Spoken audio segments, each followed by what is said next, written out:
na pwesto ng pagbibidyohan kasi pag dito sa side na to, sobrang liwanag. Pag dito sa side na to, masyadong madilim and I don't know. Ito lang talaga yung pinaka-best and nakaharap ako sa window and may natural lighting. So, ayan, reset day ko ngayon or kung hindi man maging day, baka reset week. Kasi nagkaroon akong period ngayon.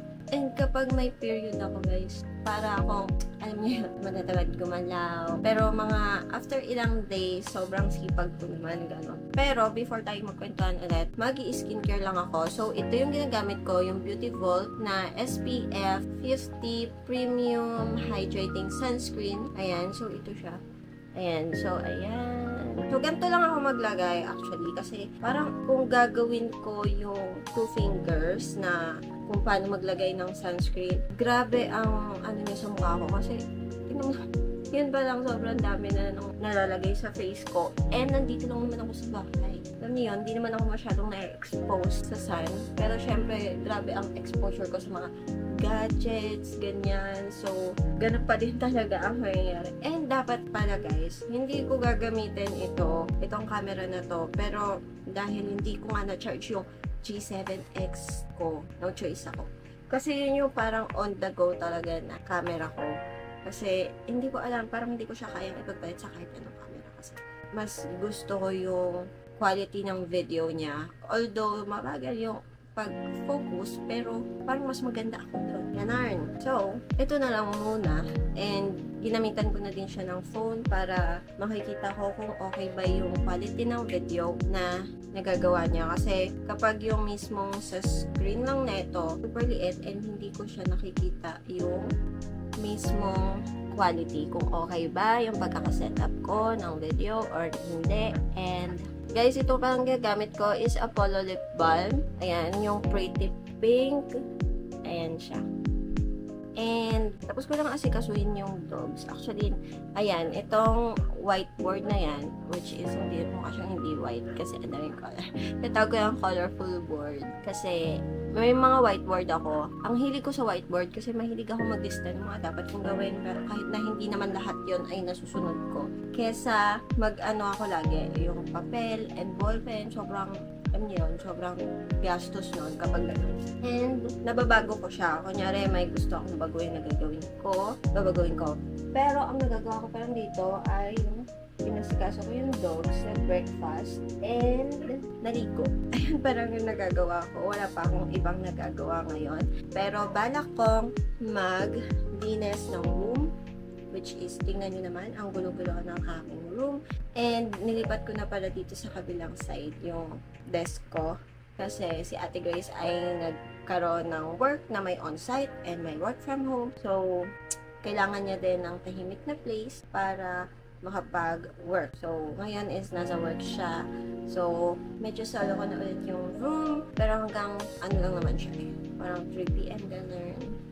Yun, nabago na naman yung pwesto ng room. So, kung may magbabago man sa mga dance video or tutorials ko na setup, dahil yon dito na ako po pwesto dyan. So, itong trolley ko na to is ililipat ko na lang siya para hindi nakaharap. And, ito try kong hindi makita yung table para mas okay yung quality ng video. Iniisip ko kung ganito na lang ba talaga siya or ipapaganon ko. Pero pag pinaganon ko naman, harang na harang siya sa bed ko. Kaya, ang hirap din.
ako nitong aking working area. So, bala kong i-dispose itong trolley na ito kasi nasira na yung isang part niya sa ilalim and natatakot ako na baka kapag lagi ko siyang inuusog is baka masira na siya. And may salamin din kasi dito, so bala kong ilagay na lang siya dito sa aking table and sana hindi siya magmukhang masikip kasi kakalagay ko lang sa center nung aking monitor, tapos igigilid ko na naman siya. Pero, iniisip ko din naman na siguro mas better yon para hindi na rin ako nag-uusog and nagbabalik ng gamit kapag magsasayaw ako. And, as you can see guys, sobrang kalat tingnan ng trolley ko. And, lalo na transparent yung mga box ko or yung mga lagayan. Lagayan nito. Itong sa makeup box ko.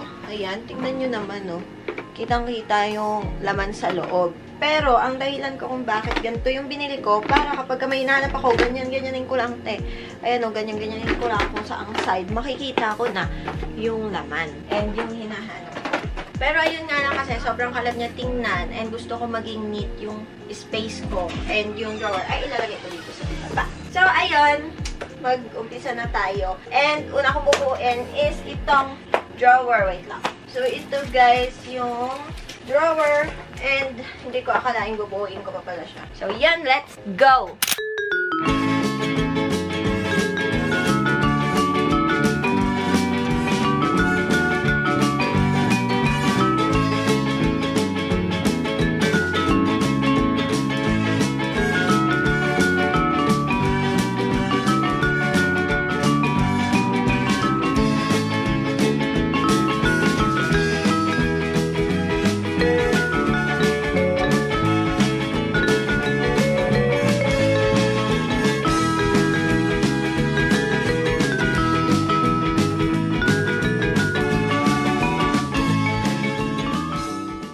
Tell me what you do.